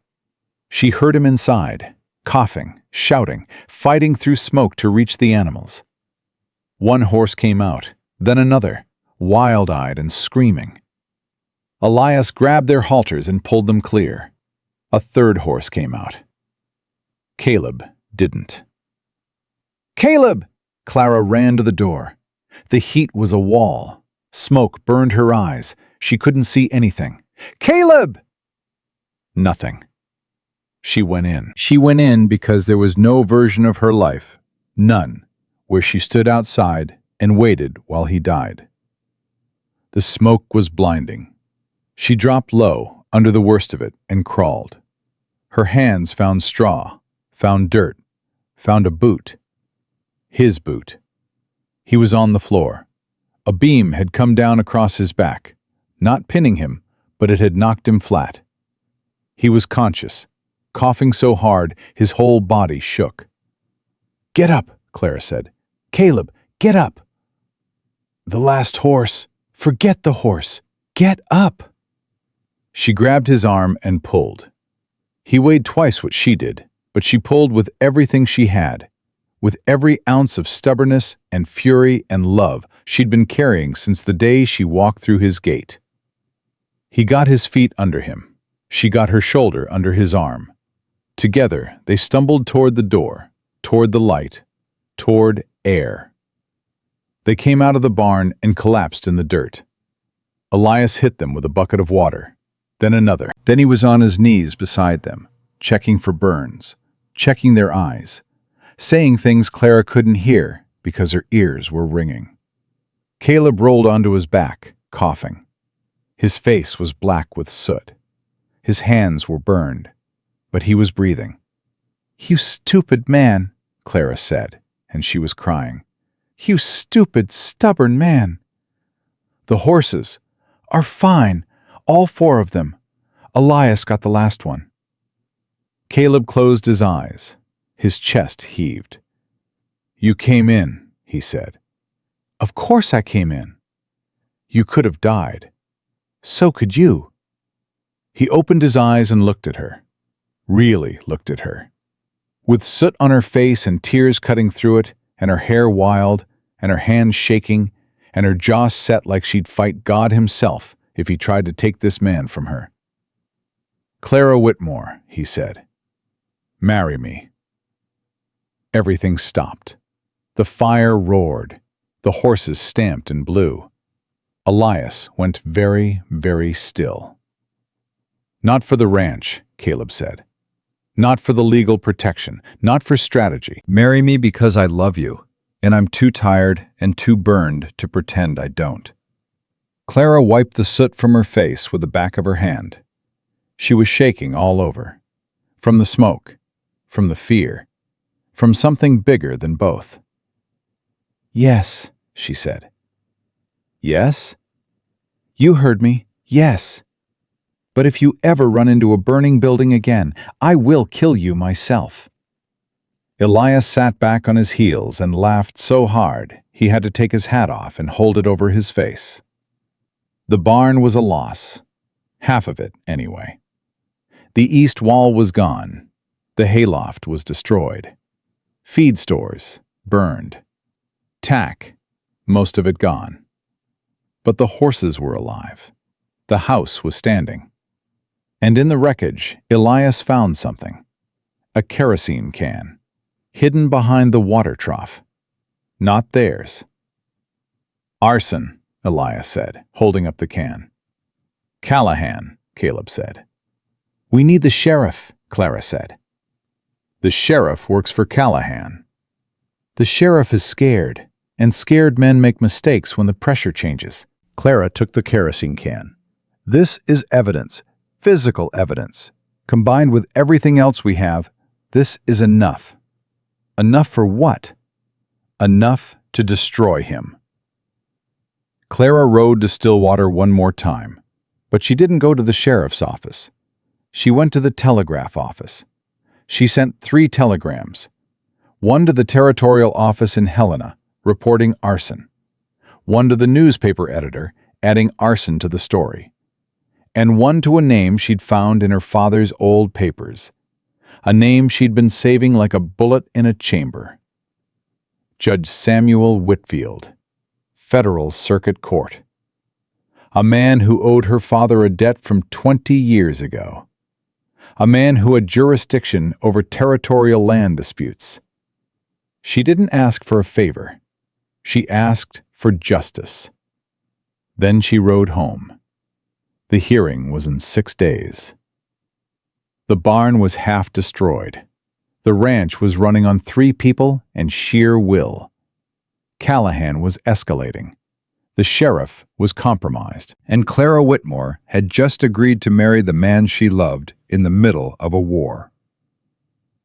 That night, she sat on the porch with Caleb. His hands were bandaged. Her lungs still burned from the smoke. They sat side by side on the step, shoulders touching, looking out at what was left. I need to tell you something, Clara said. All right. I sent a telegram to a federal judge, a man my father knew. I asked him to oversee the hearing. Caleb turned to her. A federal judge? If the territorial judge is in Callahan's pocket, and he might be, we need someone above him, someone who can't be bought. Can you do that? Just ask a federal judge to intervene? I can ask. Whether he answers is up to him. Caleb shook his head slowly. You've been planning this. I've been planning everything, since the first night I saw those ledgers. Clara, that first night, you'd only been here 4 hours. I know. He stared at her. Then he did something she didn't expect. He put his arm around her shoulders, gently, carefully, like she was something precious he was learning how to hold. What did I do to deserve you? He asked. Clara leaned into him. You wrote an honest letter. That's all. You wrote an honest letter to an honest woman. And here we are. Here we are, he repeated. She closed her eyes. 6 days. 6 days to save everything. She was ready. The telegram came back on a Tuesday. Clara was at the kitchen table, going over the case file one last time, when Elias rode in from town with an envelope in his hand, and the look on his face she couldn't read. From Helena, he said, handing it to her. She opened it, read it twice. Then she sat down because her knees gave out. What is it? Caleb asked from the doorway. Judge Samuel Whitfield has agreed to preside over the hearing. He's overriding territorial jurisdiction on the grounds of suspected corruption in local land disputes. Clara looked up. He'll be in Helena in 4 days. Caleb leaned against the doorframe. A federal judge. A federal judge who can't be bought, who doesn't owe Callahan anything, who doesn't answer to anyone in this valley. How do you know he can't be bought? Because 20 years ago, my father lent him $300 when no bank in Philadelphia would. Samuel Whitfield was a law clerk with a sick wife and no prospects. My father didn't ask for repayment. He asked for one thing, that Whitfield become the kind of judge who couldn't be bought. And he did. Caleb stared at her. You've been carrying that card since you got here. I've been carrying it since I was 14 years old. I just never had a reason to play it. Elias whistled low. "Remind me never to play poker with you, ma'am." Clara didn't smile. Her face was tight with something beyond relief. A fierce, controlled intensity that had nothing to do with celebration. "This changes things," she said. "But it also raises the stakes. Callahan is going to hear about this. A federal judge means he can't manipulate the outcome, which means he's going to try to stop the hearing from happening at all." "How?" Caleb asked. "I don't know. But a man who burns barns and poisons cattle isn't going to sit still while a federal judge rides into town." She was right. 2 days before the hearing, Sheriff Doyle rode out to Red Hollow. But this time, he didn't come with a complaint or a warning. He came with his hat in his hands and fear on his face. "Miss Whitmore. Mercer." "Sheriff," Caleb said, not moving from the porch. "I need to talk to you. Both of you." Clara came to the door. Doyle looked like a man who hadn't slept in 3 days. His eyes were bloodshot.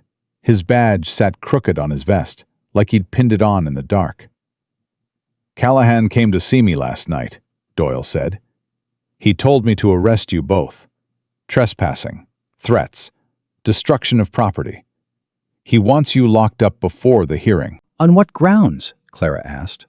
"Fabricated ones. He's got 3 men ready to swear you attacked them at the fence line.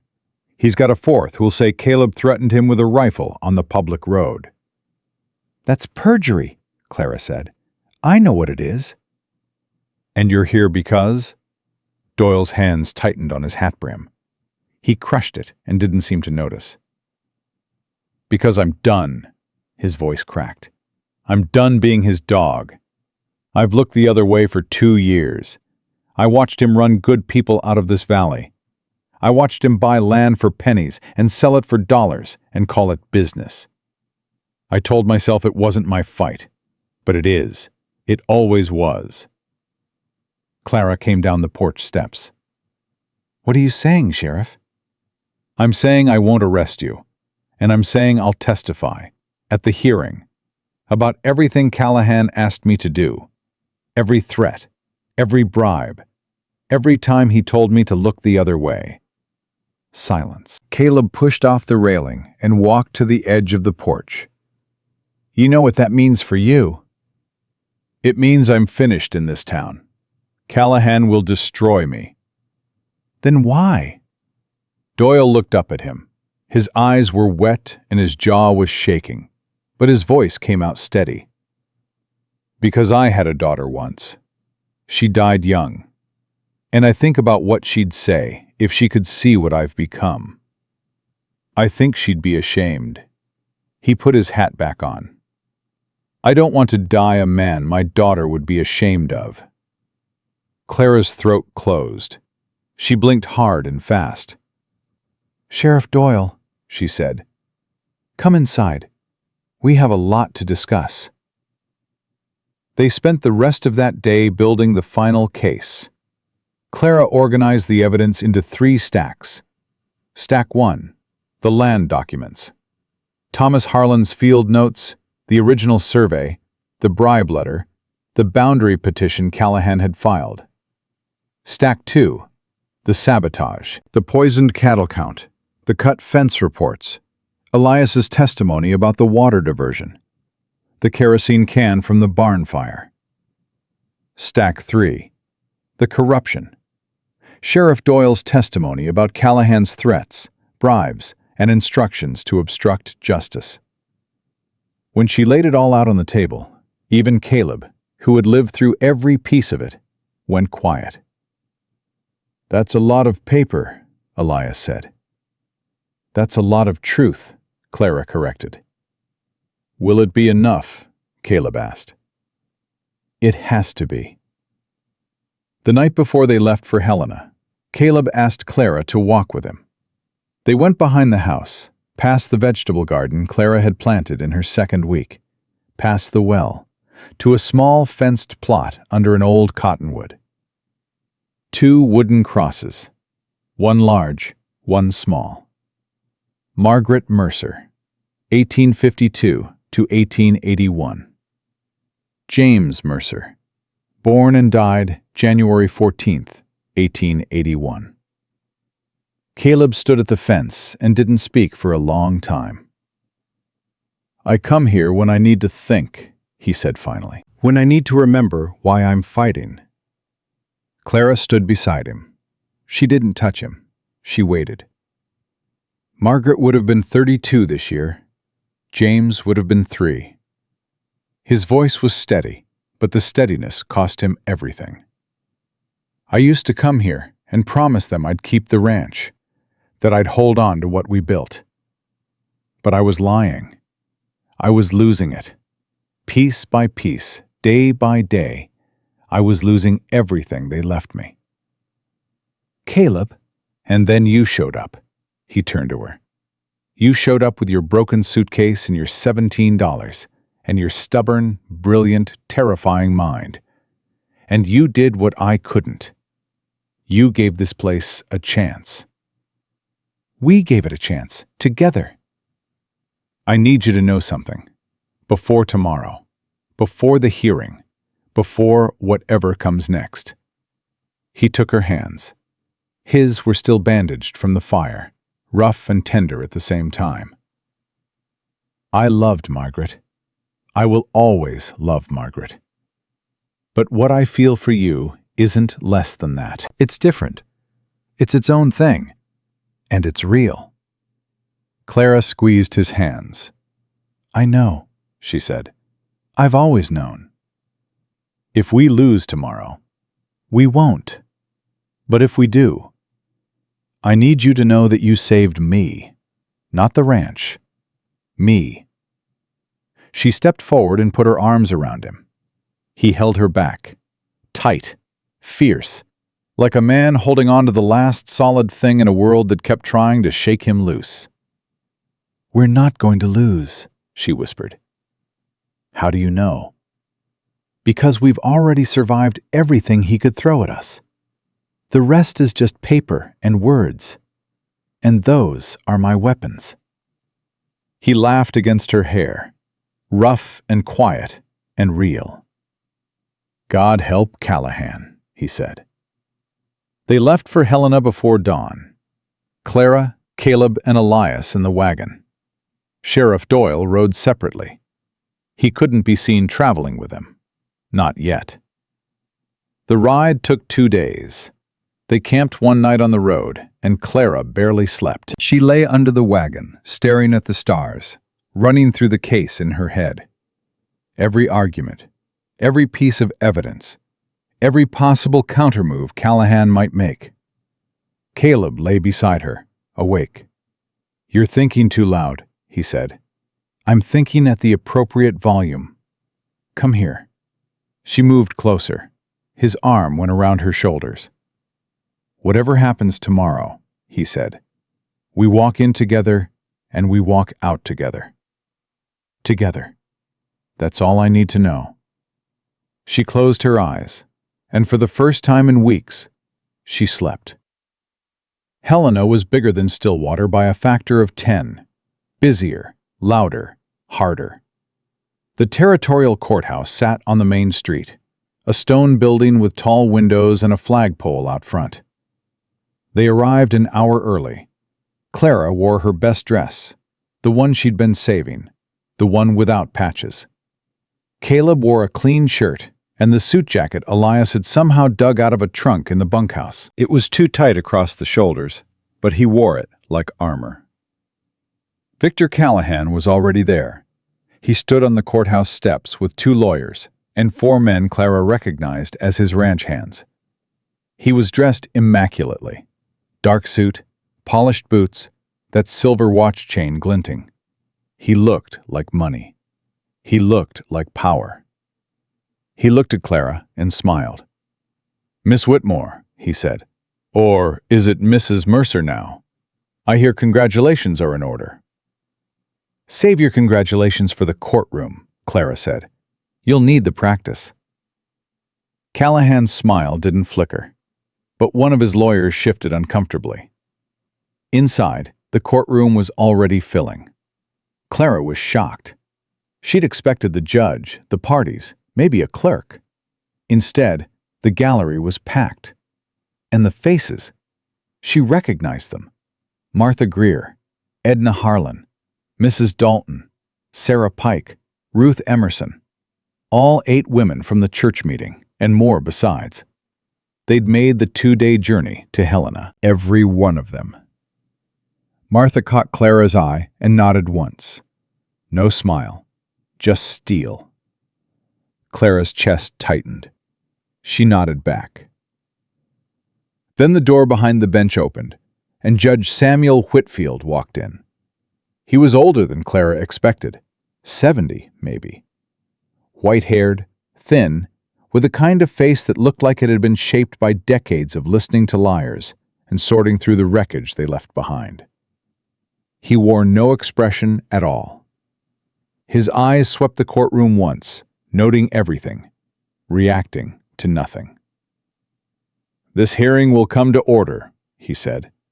His voice was quiet, but carried to every corner. "The matter before me is a boundary dispute filed by Victor Callahan against Caleb Mercer, concerning the property known as Red Hollow Ranch.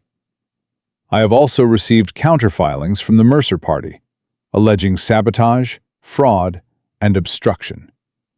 I intend to hear both sides fully. Mr. Callahan, you filed first. You may begin." Callahan's lead lawyer stood, tall, smooth, expensive. He laid out the case like a man arranging silver on a table, polished, precise, confident. The original survey was flawed, he said. The boundary markers had been placed incorrectly. Callahan's own surveyor had identified discrepancies. The eastern pasture, including the creek, rightfully belonged to the Callahan property. He spoke for 20 minutes. He was good. Clara listened to every word and made notes on a piece of paper in her lap. When the lawyer finished, Judge Whitfield turned to Clara. "Mrs. Mercer, I understand you're representing the defense." "I am, Your Honor." "You're not a lawyer." "No, sir. I'm a rancher's wife. But I can read, I can count, and I can tell the truth. I hope that's sufficient." A murmur went through the gallery. Whitfield's expression didn't change, but something moved behind his eyes. "Proceed." Clara stood. She walked to the front of the courtroom with a case file in her hands. She didn't rush. She didn't tremble. She set the file on the table and opened it.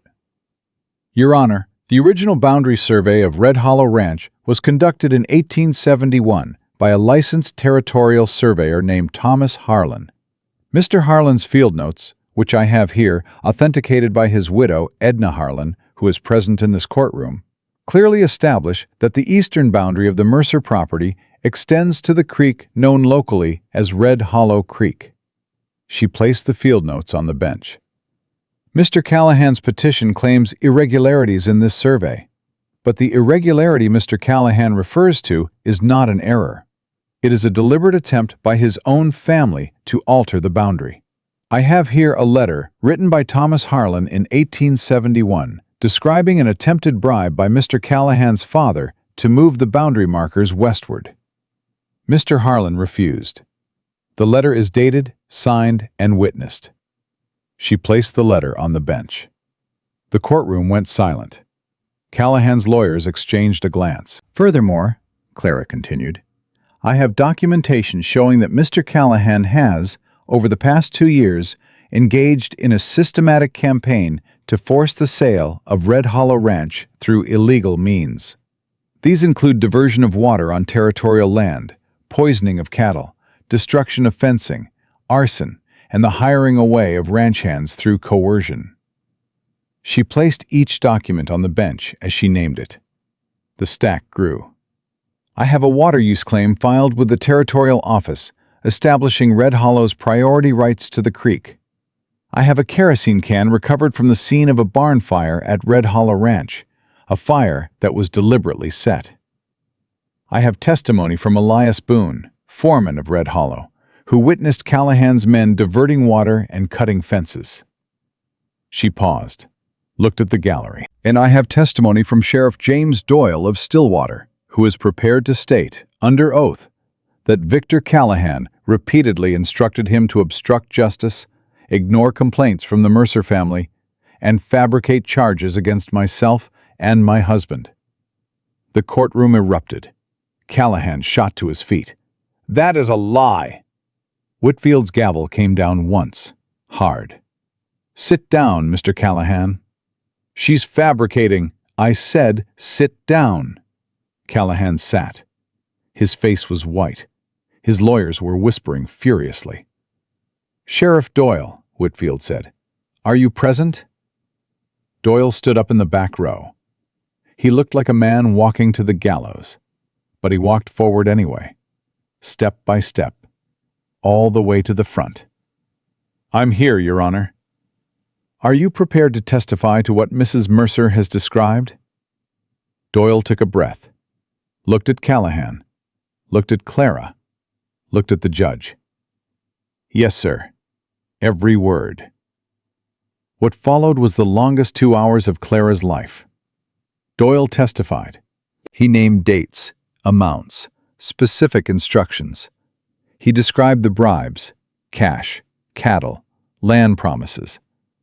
He described the threats, what Callahan said would happen if Doyle didn't cooperate. He described the night Callahan told him to arrest Clara on fabricated charges. Callahan's lawyers objected 17 times. Whitfield overruled every one. Elias testified. He described the water diversion, the cut fences, the poisoned cattle. He described the night riders Clara had confronted with a lantern.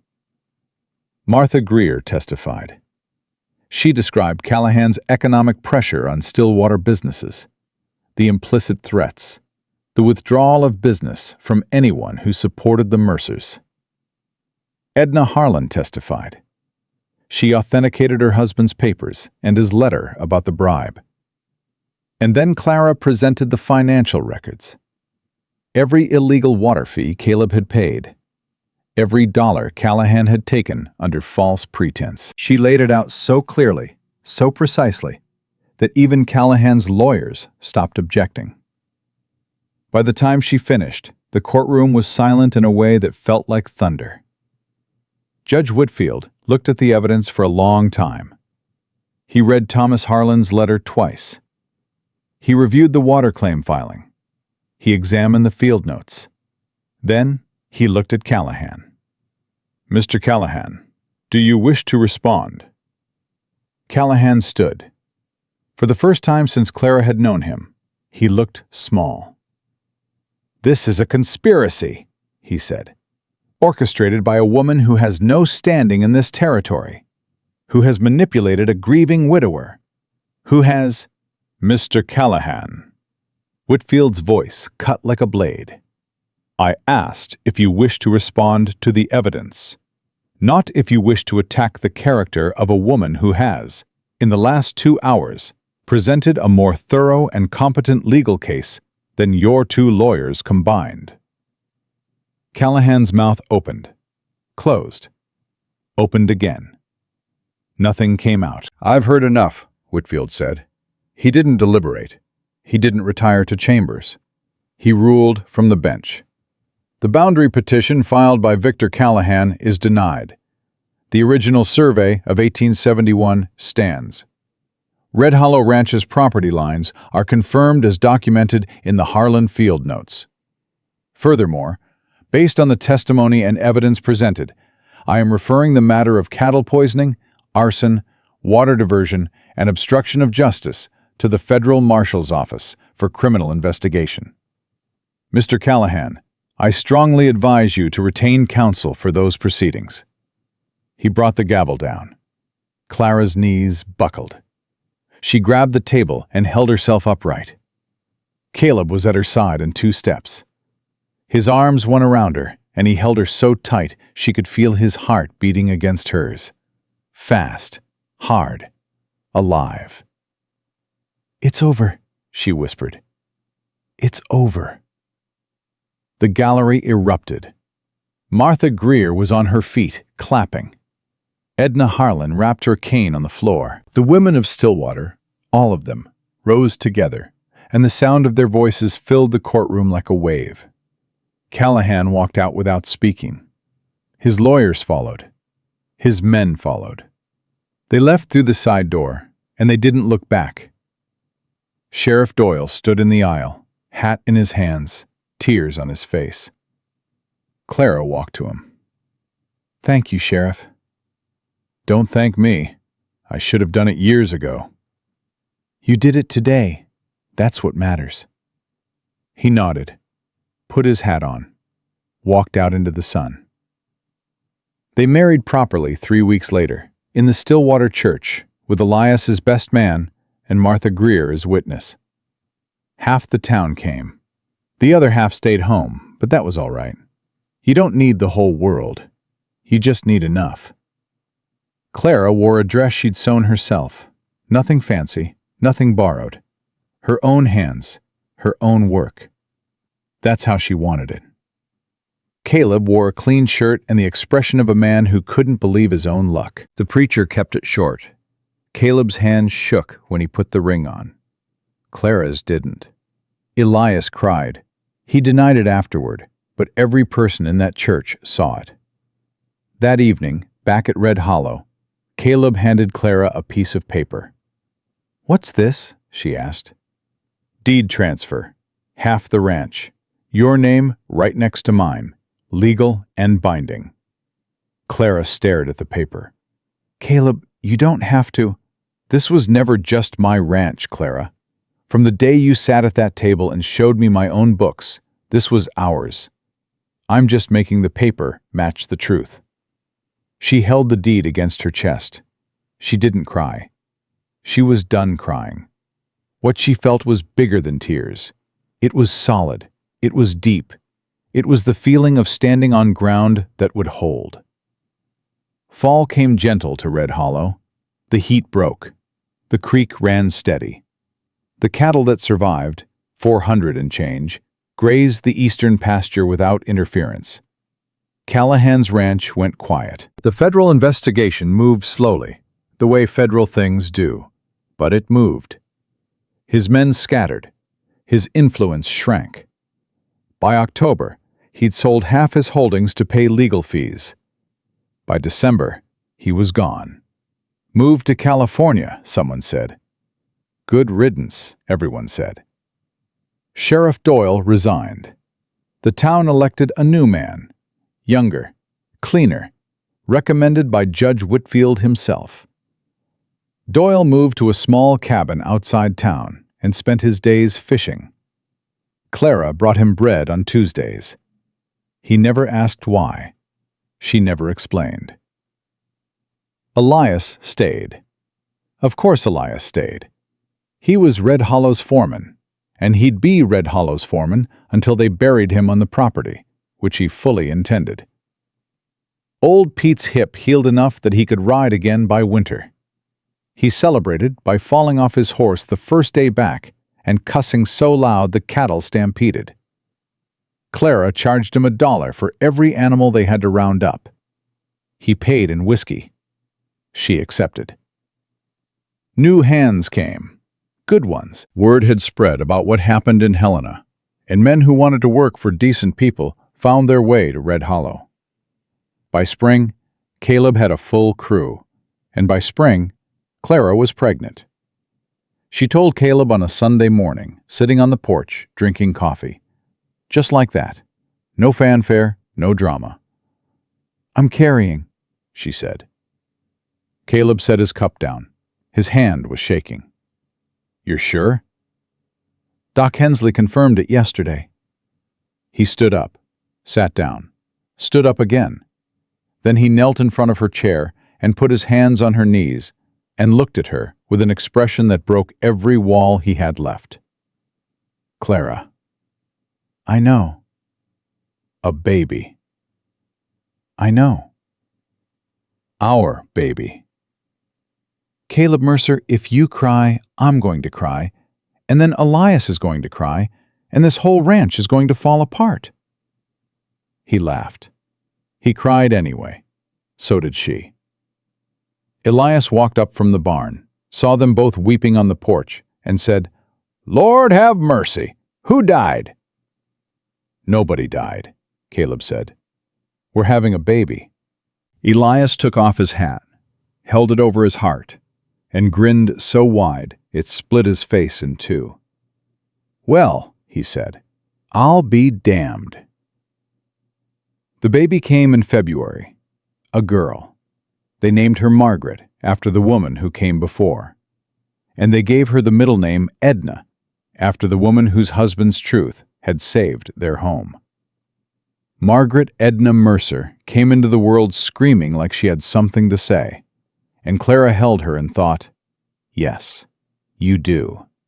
You will."